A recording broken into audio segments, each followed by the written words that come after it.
ബഹുമാനം ചോദിച്ചു വാങ്ങേണ്ടതല്ല, നമ്മളുടെ പ്രവൃത്തിയിൽ കൂടെ മറ്റൊരാൾക്ക് നമ്മളോട് തോന്നേണ്ട ഒരു വികാരമാണ് ബഹുമാനം. അത് ചോദിച്ചു വാങ്ങാൻ കിട്ടില്ല. നമ്മുടെ പെരുമാറ്റം നന്നാക്കുക. നമസ്കാരം, എല്ലാവർക്കും ഒരിക്കൽ കൂടി നമ്മളുടെ സ്വന്തം മാസ്റ്റർ ഗാർഡനിലേക്ക് സ്വാഗതം.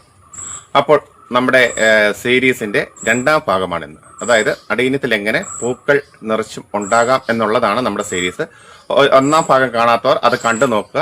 അതിന്റെ ലിങ്ക് ഞാൻ ഡിസ്ക്രിപ്ഷൻ ബോക്സിൽ കൊടുത്തേക്കാം. അതുപോലെ തന്നെ പലരും ചോദിക്കുന്നുണ്ട് പോട്ടിമിക്സ് ഒന്ന് പറയാമോ എന്ന്. ആ പോട്ടിമിക്സും ഞാൻ ചെയ്ത് ഇട്ടിട്ടുണ്ട്. അതിന്റെയും ലിങ്ക് ഡിസ്ക്രിപ്ഷൻ കൊടുക്കാം. കാണാത്തവർ അത് കയറി കാണുക. അപ്പം നമുക്ക് ഇന്നത്തെ കൊടുക്കേണ്ട വളം എന്താണെന്നും അത് എങ്ങനെ കൊടുക്കണം എന്നൊക്കെ നമുക്കൊന്ന് പരിചയപ്പെടാം.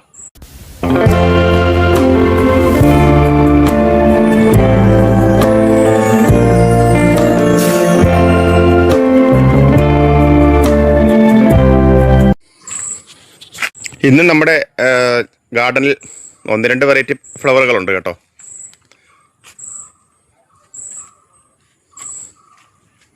അപ്പോൾ നമ്മൾ ഞാൻ പറയുന്ന ഫെർട്ടിലൈസറൊക്കെ നിങ്ങൾ കൊടുത്തു കഴിഞ്ഞാൽ നിങ്ങൾക്ക് ഉറപ്പായിട്ടും ഇതുപോലെ പൂക്കൾ കിട്ടും നിങ്ങളുടെ പ്ലാന്റിൽ നിന്ന്. അതിന് യാതൊരു സംശയവുമില്ല. എല്ലാവരുടെയും ഒരു പരാതി എന്നോട് കമൻറ്റിൽ കൂടി അല്ലാതെയും ചോദിച്ചിട്ടുണ്ട്. അടീനിയത്തിൻ്റെ ഫ്ലവർ മൊട്ട് ഉണ്ടാകുന്നുണ്ട്, അത് കൊഴിഞ്ഞു പോകുന്നു.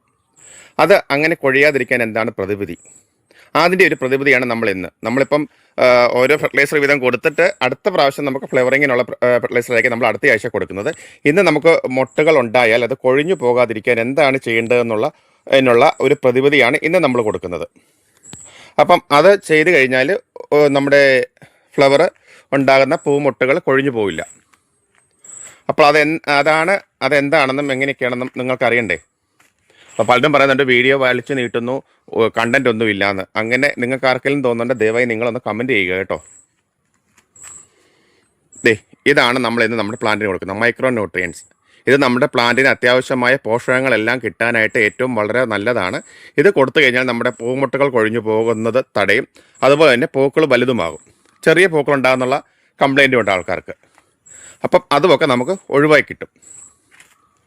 അപ്പോൾ ഇത് എങ്ങനെയാണ് കൊടുക്കുന്നതെന്നുള്ളതല്ലേ നിങ്ങൾക്ക് അറിയേണ്ടത്. നമ്മൾ ഇത് ചെയ്യേണ്ടത് 1 ലിറ്റർ വെള്ളത്തിൽ 5 ml ആ ഒരു കണക്കിലാണ് ഇത് നമ്മൾ കൊടുക്കേണ്ടത്. അതിന് ഞാൻ എടുത്ത് വെച്ചിരിക്കുന്നത് ഈ കറക്റ്റ് മെഷറിങ് അറിയാനായിട്ട് ഒരു സൂത്രപ്പണിയാണ്. അപ്പോൾ അത് നേരത്തെ ചെയ്തുകൊണ്ടിരുന്നത്, ഇതുവരെ ഞാൻ വീഡിയോയിൽ നിങ്ങളെ ആരെയും കാണിച്ചില്ല. അതെന്താണെന്ന് കാണിക്കാം. അത് നിങ്ങൾക്ക് കുറച്ചുകൂടി ഈസി ആണെന്ന് തോന്നുന്നുണ്ടെങ്കിൽ നിങ്ങളൊന്ന് പറയുക കേട്ടോ. ഈ മെത്തേഡാണ് ഈസിയെങ്കിൽ ഒന്ന് ദയവ് ചെയ്ത് നിങ്ങളുടെ അഭിപ്രായം പറയുക. ഇതിന് ഞാൻ എടുത്തു വെച്ചിരിക്കുന്ന ഒരു മെഷറിങ് മെത്തേഡ് എന്ന് പറഞ്ഞാൽ അത് ഈ ഒരു സിറിഞ്ചാണ്. ഇത് ഫുള്ള് നമ്മൾ എടുത്തു കഴിഞ്ഞാൽ 20 ml ആണ് നമുക്കിനകത്ത് നിന്ന് കിട്ടുക. അപ്പോൾ ഞാൻ ഇവിടെ എടുത്തു വെച്ചിരിക്കുന്നത് നമ്മുടെ 10 ലിറ്റർ വെള്ളമാണ്. അപ്പോൾ 10 ലിറ്റർ വെള്ളത്തിലേക്ക് 1 ലിറ്ററിന് 5 ml ആകുമ്പോൾ 10 ലിറ്റർ വെള്ളത്തിലേക്ക് 50 ml നമ്മൾ ഇത് ആഡ് ചെയ്ത് കൊടുക്കണം.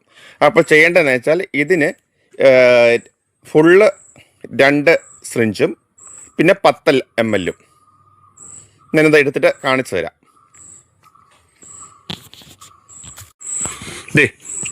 ഇതാണ് 20 ml കണ്ടോ, ഇത് ഫുള്ള്.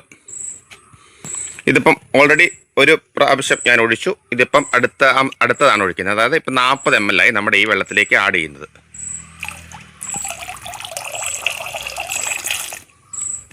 ഞാൻ അടുത്ത് നമുക്ക് 10 വേണം. ഞാൻ എടുക്കുന്നത് ഈ ഒരു പാത്രത്തിലേക്ക് ഒഴിച്ചിട്ടാണ് കേട്ടോ. അതാകുമ്പോൾ നമുക്ക് എടുക്കാൻ എളുപ്പമുണ്ട്. ആ ബോട്ടിലേക്ക് ആകുമ്പോഴത്തേന് വലിയ പാടാണ്. ഇങ്ങനെ എടുത്തു കഴിഞ്ഞാൽ നമുക്ക് എളുപ്പമുണ്ട്. 10 ml എടുത്തു കണ്ടോ.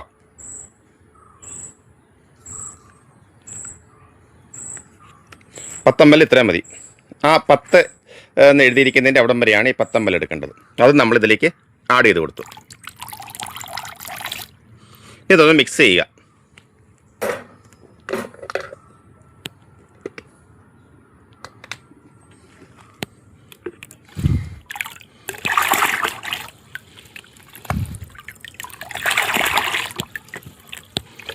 എന്നിട്ട് നമ്മുടെ പ്ലാന്റിൻ്റെ ചോട്ടിലേക്ക് ഇതുപോലെ ഒഴിച്ചു കൊടുക്കുക.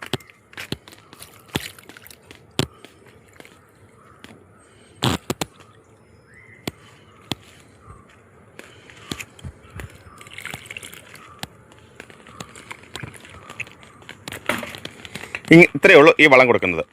ഇപ്പോൾ ഞാൻ നമ്മുടെ മുകളിൽ വെച്ചിരിക്കുന്ന പ്ലാന്റുകളൊന്നും നിങ്ങളെ കാണിക്കുന്നില്ല, വീഡിയോയ്ക്ക് ലെങ്ത് കൂടുമെന്നുള്ളൊരു പരാതി വന്നത് കാരണം.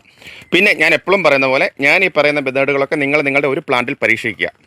അത് സക്സസ് ആണെങ്കിൽ മാത്രം നിങ്ങൾ അടുത്ത പ്ലാന്റിലൂടെ കൊടുക്കുക. ഞാൻ പക്ഷേ കൊടുക്കുന്ന ഇവിടുത്തെ എല്ലാ പ്ലാന്റിനുമാണ്. ഞാൻ എപ്പോഴും ഈ പറയുന്നത് എന്താണെന്ന് വെച്ചാൽ, ഞാൻ ചെയ്ത തെറ്റ് മൂലം എൻ്റെ പ്ലാന്റ് പോയാൽ ആരും പരാതി പറയില്ല. പക്ഷേ ഞാൻ പറഞ്ഞ ഫെർട്ടിലൈസർ നിങ്ങൾക്ക് പറ്റുന്നില്ല എന്നുണ്ടെങ്കിൽ പരാതിയുടെ ഒരു കൂമ്പാരമായിരിക്കും, അല്ലേ? നല്ലതാണെങ്കിൽ ആരും ഒന്നും വേണ്ടില്ല. എന്തെങ്കിലും കംപ്ലയിൻറ്റ് വന്നു കഴിഞ്ഞാൽ പരാതിയുടെ ബഹളമായിരിക്കും. അത് കാരണം നിങ്ങൾ ഒരു പ്ലാന്റിന് കൊടുത്ത് സക്സസ് ആണെങ്കിൽ മാത്രം മറ്റുള്ള പ്ലാന്റിനും കൊടുക്കാൻ പ്രത്യേകം ശ്രദ്ധിക്കുക. ഞാനീ പറയുന്നതെന്നും പറഞ്ഞ് നിങ്ങൾ എല്ലാ പ്ലാന്റിനും ഒരുപോലെ ഇത് കൊണ്ട് കൊടുക്കരുത്. ഒരു പ്ലാന്റിൽ പരീക്ഷിച്ച് വിജയിച്ചെങ്കിൽ മാത്രം നിങ്ങൾ അടുത്ത പ്ലാന്റിൽ കൊടുക്കുക. അഥവാ എന്തെങ്കിലും പ്രോബ്ലം ഉണ്ടായാലും നിങ്ങളുടെ ഒരു പ്ലാന്റിൽ പോവുകയുള്ളൂ. അല്ലെങ്കിൽ പ്ലാന്റ് ഒരു 10-30 പ്ലാന്റ് ഉള്ളവർ എല്ലാത്തിനും ഒരേപോലെ കൊണ്ട് കൊടുത്ത് പ്ലാന്റ് പോയി കഴിഞ്ഞിട്ട് പറഞ്ഞിട്ട് കാര്യമില്ല. അപ്പോൾ ആദ്യമേ ഒരു പ്ലാന്റിൽ പരീക്ഷിക്കുക. പേര് ഒന്നുകൂടെ നിങ്ങൾ നോക്കിക്കോളൂ. ഇത് ആമസോണിലൊക്കെ കിട്ടും കേട്ടോ, ഓൺലൈനിൽ കിട്ടും. ഇത് കടകളിലൊന്നും തപ്പി നിങ്ങൾ നടക്കേണ്ട, കടകളിൽ കിട്ടാൻ പാടായിരിക്കും. ആമസോണിൽ കിട്ടും. ലിക്വിഡ് ആയിരിക്കും നല്ലത്. അത് നിങ്ങൾ നോക്കി വാങ്ങിക്കുക. ഇതിങ്ങനെ അടിച്ചു കൊടുത്താൽ മതി ആമസോണിൽ കയറി. വിലയേറിയ അഭിപ്രായങ്ങൾ രേഖപ്പെടുത്തുക. Like, comment, hype. പിന്നെ സബ്സ്ക്രൈബ് ചെയ്ത് ആരെങ്കിലും നമ്മുടെ ചാനൽ കാണുന്നുണ്ടെങ്കിൽ ഒന്ന് സബ്സ്ക്രൈബ് ചെയ്ത് നമ്മുടെ കുടുംബത്തിലേക്ക് ഒരു അംഗമാകുക. അപ്പോൾ ഗുണകരമായ മറ്റൊരു വീഡിയോയിൽ കൂടി കണ്ടുമുട്ടാം എന്നുള്ള ശുഭാപ്തി വിശ്വാസത്തോടെ ഇന്നത്തെ വീഡിയോ ഞാനിവിടെ പൂർത്തിയാക്കുകയാണ്.